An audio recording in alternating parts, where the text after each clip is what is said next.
What's going on, everybody? What's going on, my squad? It's your boy Shimigami X, aka your Captain X, here today to review Avatar: The Legend of Korra, Season 2, Episode 10.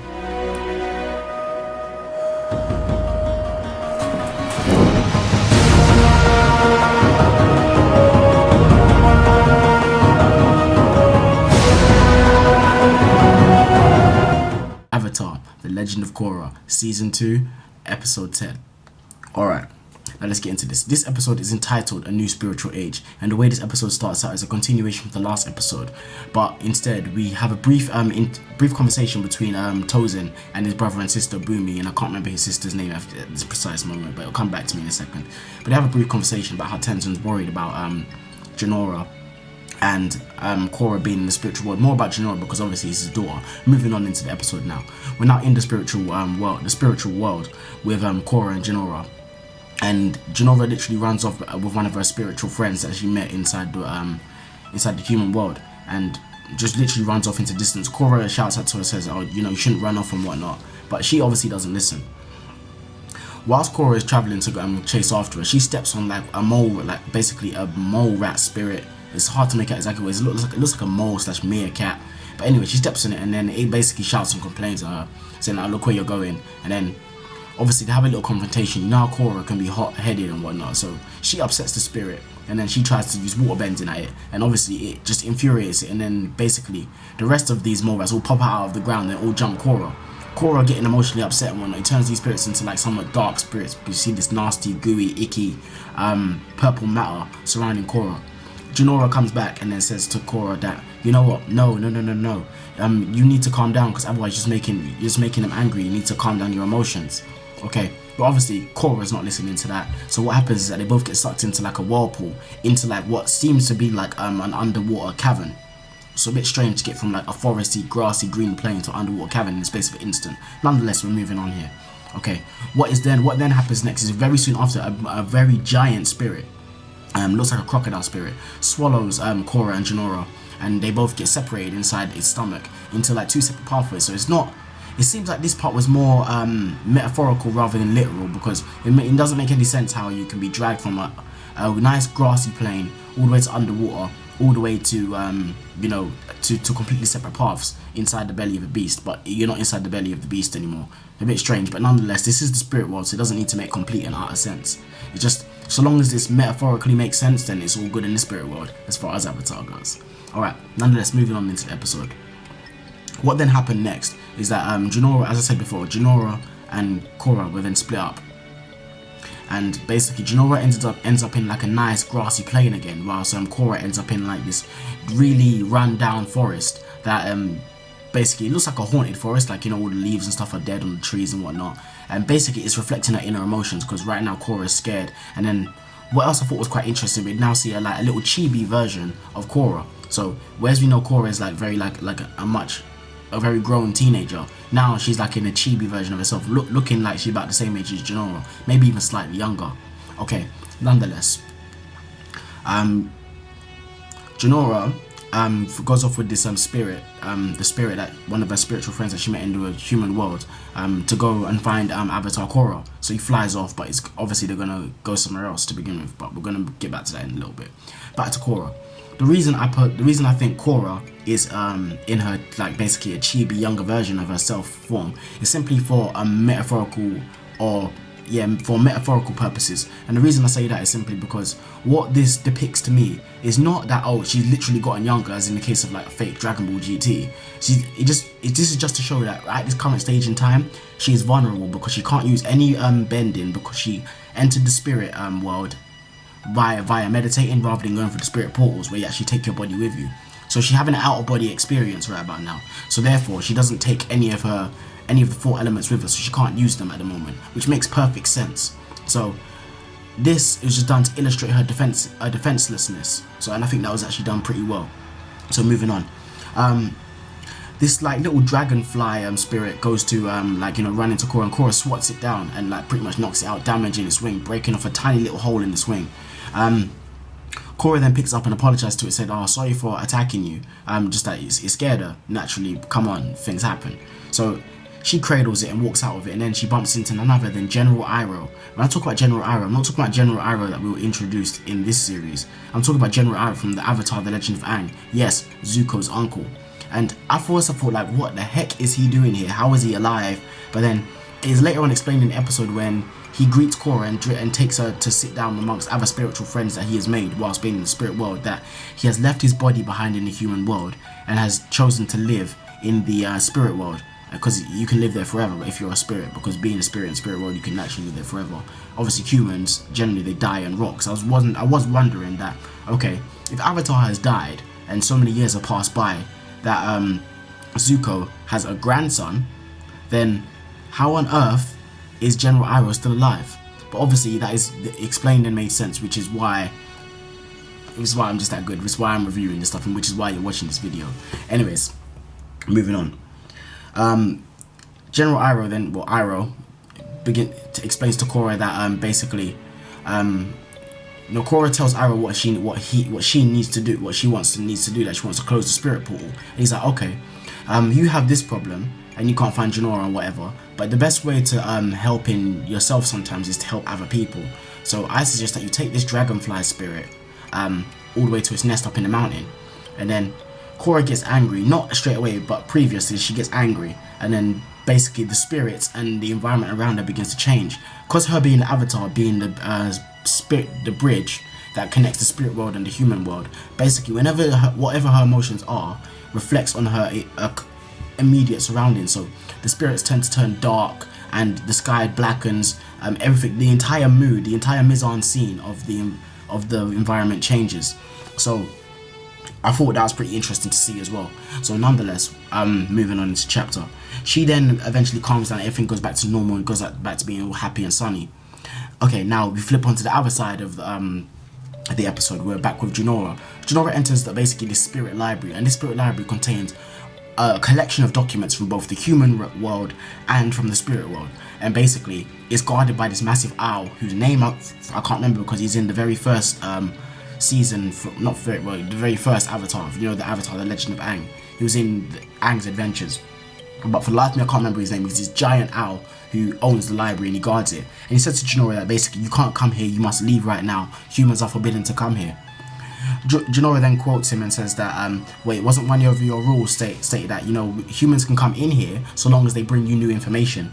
He said that rule has been long since been abolished, and he said, what would you, a child, know that I, the owner of this library, knowledge of over 10,000 things, knows that? So basically, what can you bring me that I don't know? Jinora then talks about radio. He's like, yes, I am aware of radio, blah blah blah. Do you know how it works? Jinora says to him, and he's like, oh, it works by magical people in a box, blah blah, some bullcrap explanation. And then she obviously says like, no, that's wrong. She gives him the correct explanation. He's like, okay, obviously I was misinformed. And then Jinora's like, well, nonetheless, either way, I came here with the Avatar, Korra, the current Avatar, and I am the Avatar Aang's granddaughter. And he's like, oh, you should have said so from the beginning. Come right this way, have a look around, whatever you want, look at any information you want, just don't break anything. So now she's there searching around, looking for a map of how to get to the spirit portals. Okay, and then upon finding the book that she needs, we see Unalaq. Unalaq is with the guardian owl, the owl of the library, and then Unalaq more or less captures her and takes her with him. And then she did ask the question, like, why is the owl working with Unalaq? And it's not so much as the owl is working with Unalaq, it's just that the Unalaq provides a lot of research and information for the owl, so the owl doesn't see him as any kind of problem. So hold on a sec. Sorry guys. Yeah. So anyways, moving on. So where was I again? Yes, Jinora was captured by Unalaq and then taken to basically near where Vaatu is. Now, back to Avatar Korra. Korra is now progressing up the mountain with the dragonfly spirit in her hands. And then what happens is that she encounters 3 dog spirits, and these dog spirits look very evil and whatnot. At first she's very scared. She's still in chibi form, by the way, just to illustrate her defensiveness. And then she just basically says, I'm not scared, and just begins to feel like normal and positive emotions, then obviously the environment around her changes, her being the avatar. So then the spirits change into their friendly somewhat selves and guide her, literally give her a ride up to the top of the mountain. So now we literally jump to the top of the mountain where Korra puts the dragonfly spirit back with the nest with the other 3 dragonfly spirits. These dragonfly spirits then merge together into one massive dragonfly spirit, which then is obviously thankful to Korra and takes her to the destination which she needs to go. That being the spirit portals. So now, on arriving to the spirit portals, you see that basically Avatar Korra is now out of her chibi form. So basically, it just shows she's developing as a person, and then so now, consequently, that is just shown through the development of her figure going back to her normal, more adult-like appearance. That's all that's showing. That's all that's showing. It's just simply for character development purposes and metaphorical purposes as well. Also, when we finally get to the scene with the 2 spirit portals where harmonic convergence would normally take place, what we actually encounter is we see Vaatu, the dark spirit, entrapped within the tree where Avatar Wang left him 10,000 years ago. Korra is about to go and shut the other portal that she opened from inside the spirit realm, and then then Vaatu said, "You don't want to do that. I will get out of here and I will crush you." And he's like, "Oh, you said that last time." She's about to shut in, and Vaatu says, "You might want to reconsider." Then from round the tree that Vaatu is imprisoned, we see Unalaq come round with Jinora, and he's using spirit bending to basically take over, corrupt, and destroy her soul. And it gets to about just to a bottom lip height. It's the same thing that was happening when Avatar, in the very first season of Avatar, where Avatar Aang was taking away the firebending powers of Fire Lord Ozai. How basically the colours was running up his face and it enclosed his face last. The same thing was happening, and obviously if it covers all of her face, she will ultimately die and her soul will be destroyed. So nonetheless, what happens then is that obviously Unalaq says to her, basically, open the other portal or basically he'll destroy her. And so she has no choice but to agree to it. So she opens the other spirit portal, and then what then happens is that as soon as she opens the other spirit portal, she's like, okay, give her back. Obviously Unalaq, being the bad guy, is not going to give her back. She didn't give her back. He's not a man of his word, so he starts to use waterbending at her, while obviously Korra is defenseless and even states that if you came through the spirit portal, you'd be able to do this too. But obviously she can't, because she came to the spirit world in an out of body experience, so therefore she doesn't have her body with her to be able to waterbend. Okay, so then she's about to be corrupted by basically Unalaq's spiritual bending, and then also in the background we see special effects going on where it seems like part of the seal that was sealing Vaatu has broken. So when harmonic convergence comes along, that basically means that Vaatu will be free, and it's just a whole load of havoc, and we all know what that means. So just before Avatar Korra is about to be corrupted and destroyed, by spiritual bending, what happens is that the dragonfly spirit that she saved in its giant form that's merged goes and knocks over Unalaq and grabs Avatar Korra and flies away. While she's flying away, she literally goes back into her body in the human world. She comes out of the spirit world, and then she sees Tenzin, and Tenzin said oh, how was the spirit journey? What happened? She has a horrible worried look on her face because obviously about Jinora. Then he begins to ask a question what happened to Jinora? Jinora, what's up with my baby girl? And that's where the episode ends.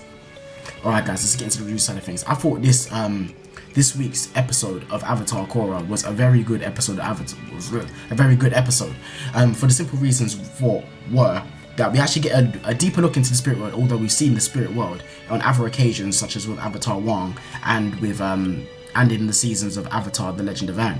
But we saw it in a different light this time. We understand closer.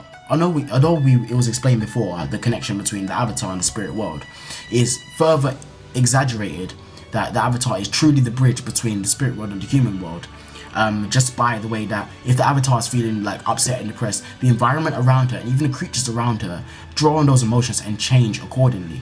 So she essentially is like the storm in this place. So yeah, that's basically what that was about. Also, we see how corrupted and twisted that Unalaq is because we all know he was the bad guy to begin with, but we see that to the extent that he's willing to go to be able to get what it is that he wants. But then what I don't understand is what is really his motives for freeing Vaatu, which hasn't been very well explained. That's one of my gripes that I have with the episode and the series so far.